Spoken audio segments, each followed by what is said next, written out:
Hello! This is what a bad broken cable repair looks like for HyperX Cloud 2 headphones. And this is how the repair looks when it's done by TechScrew DIY.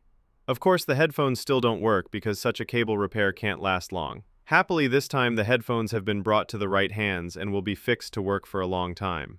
To complete this repair, you'll need a 3.5mm 4-pole socket for housing. You'll need a 4-pole if you want the mic to work as well. If you only need music, you can also use a 3.5mm 3-pole socket. You'll also need a replacement 3.5mm 4-pole audio cable because we no longer want to see the old cable. Links to the replacement parts are in the video description. You will also need a few tools: a soldering iron set, glue, and a multimeter to check the wiring. The first task is to forget about the memories of this terrible repair. Then, remove the ear pad cushion from the side where the cable goes into the headphone housing. If your current ear pads are in terrible condition, I have a separate video on how to easily replace them. Unscrew the headphone housing to access the board and speaker driver contacts. Remove the old cable as well as the mic socket. The next step is to check the socket. If it doesn't fit, create a slightly bigger hole in the headphone housing so that the socket fits snugly.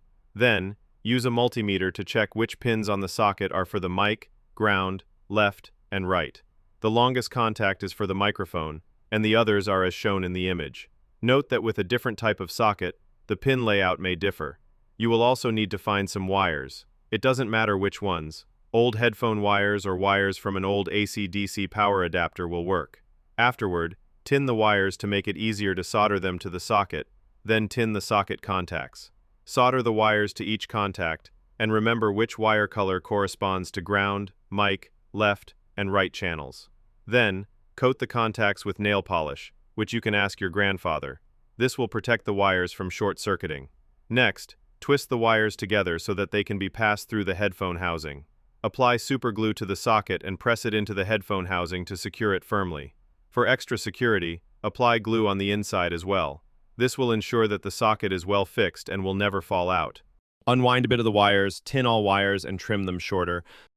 Solder the mic plus and ground wire to the mic board, then take an additional wire and solder it to the ground wire, as the speaker and mic share the same common ground. Put the mic board back in place and screw it in. Then cut any plastic pins that are obstructing the closure of the headphone housing. Then unsolder the speaker wires. Just remember where each wire was, as you need to solder the new wires in the correct order: ground, left, and right speaker wires. Once all the wires are soldered, close the headphone housing, screw in all the screws, and put the ear pad back on. If you can't do that and feel like calling a suicide hotline, watch the ear pad replacement video and life will seem brighter. Attach the new cable and play a left and right channel test video. Great! Everything sounds like new headphones.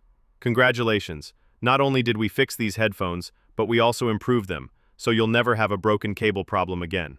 If you're using these headphones with an older device, I recommend just using a splitter to separate the sound from the mic, giving you two 3.5mm separate jacks. But now I've earned a big like button press from you.